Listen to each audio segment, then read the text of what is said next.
Magandang araw mga kaibigan. Bigyan natin ng reaction opinion itong post ng JMA News. NBI is obligated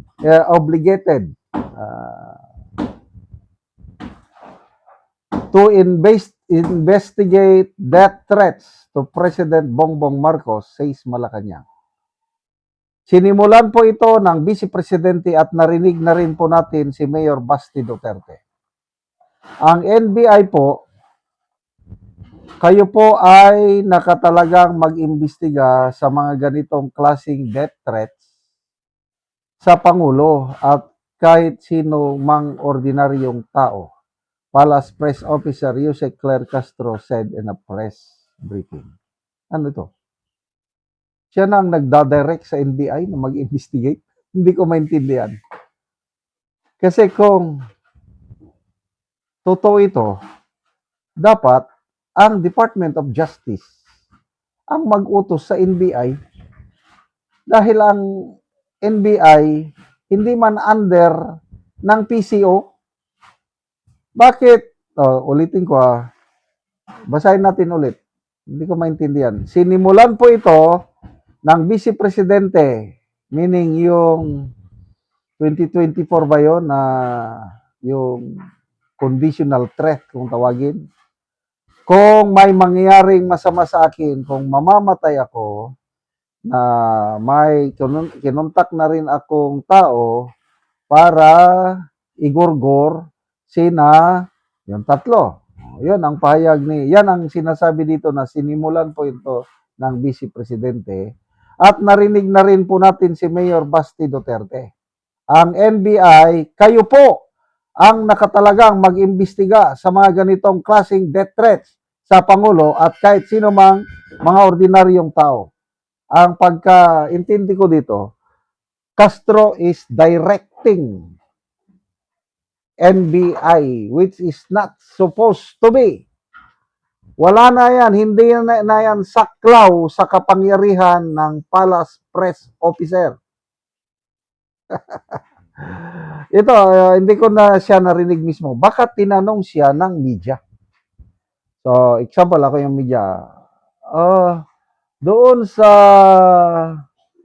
launching ng Rage Coalition sa Club Pilipino, si Mayor Baste, nabanggit niya doon na nabanggit niya yung ulo ng presidente. Hindi ko maalala yung exact word niya na parang kailangan natin ng ulo ng presidente. Parang ganun ba? Basta, nabanggit ulo ng presidente. Baka tinanong sa kanya sa media na anong reaksyon ng palasyo tungkol dito. Ito na yung sagot niya. Sinimulan ng Vice Presidente, pinanggit ni Mayor Baste, kaya kayo, NBI, obligated kayo. Trabaho nyo yan, parang inutosan niya. So kung akong sasagot noon is, yung bagay na yan is trabaho yan ng DOJ, trabaho ng NBI. Ganon, trabaho. Hindi yung obligated kayo, imbestigahan nyo ito. Kaya sa ngayon, hindi ko alam kung inimbestigahan na nila o hindi pa. Itanong namin sa NBI kung nagsimula na ba. Okay, i-review lang natin noong 2024 yung inimbestigahan na ito ng NBI at ang NBI nag-file na ng formal complaint sa Piskalya. Grade 3. Magdadalawang taon na. Bakit hanggang ngayon wala pang resolusyon? Ito yung kaibigan kong sinampa ng kaso. Tinanong niya sa abogado, nakasubmit na sila ng counter reply sa piskalya. So nagtanong, ano kailan kaya ito ma-resolusyonan ng piskal? Sabi ng abogado, dahil high profile case na ito, it's either desisyonan kagad, mabilisan, or patagalin. So, yung nangyari doon sa kaibigan ko, dahil high profile case, ang bilis I think nasa March 13 ata. Basta first week of March, tapos na yung preliminary investigation. April 4 to be exact.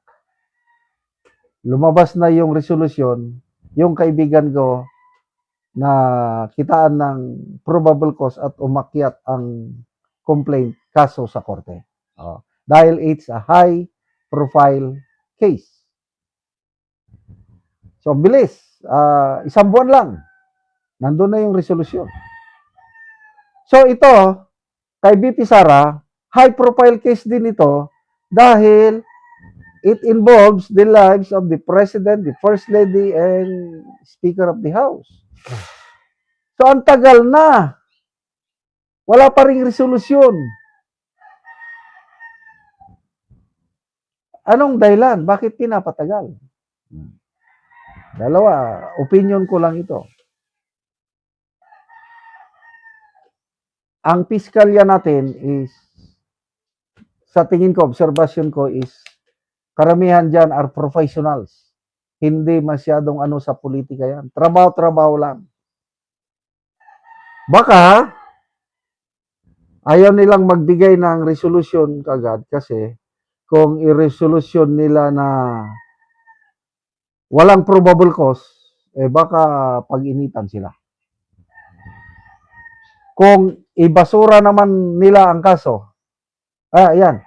Kung ibasura nila ang kaso, pag-initan sila. Kung iakyat nila ang kaso sa korte, violation naman kasi ang standard na ngayon ng Department of Justice is certainty, high degree of certainty of conviction.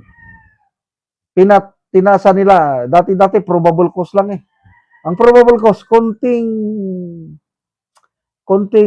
ebidensya lang na parang ginawa ang krimen, yan, probable cause na yan, kaya iakyat na.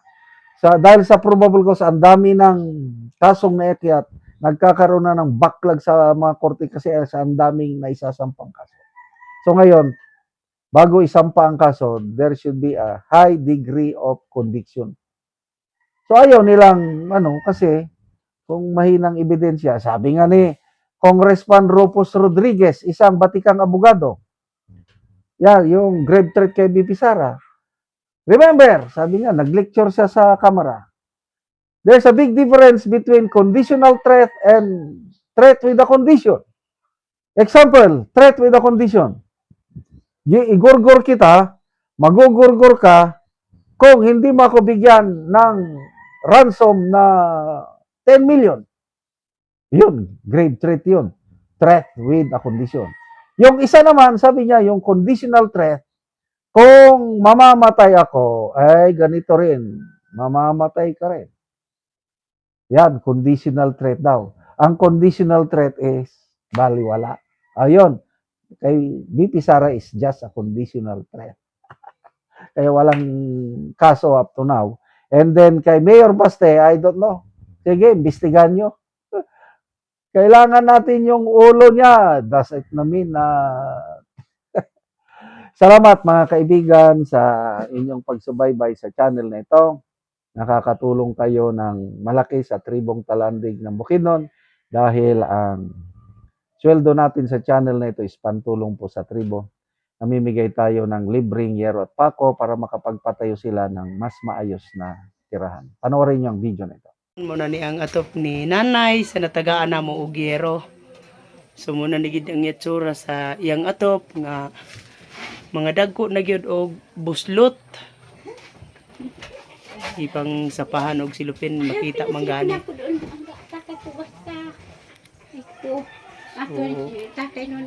Tungod sa kakaraan na.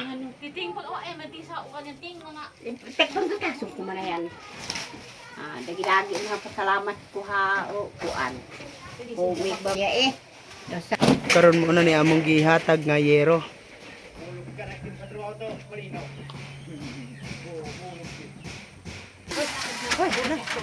Guro, ayun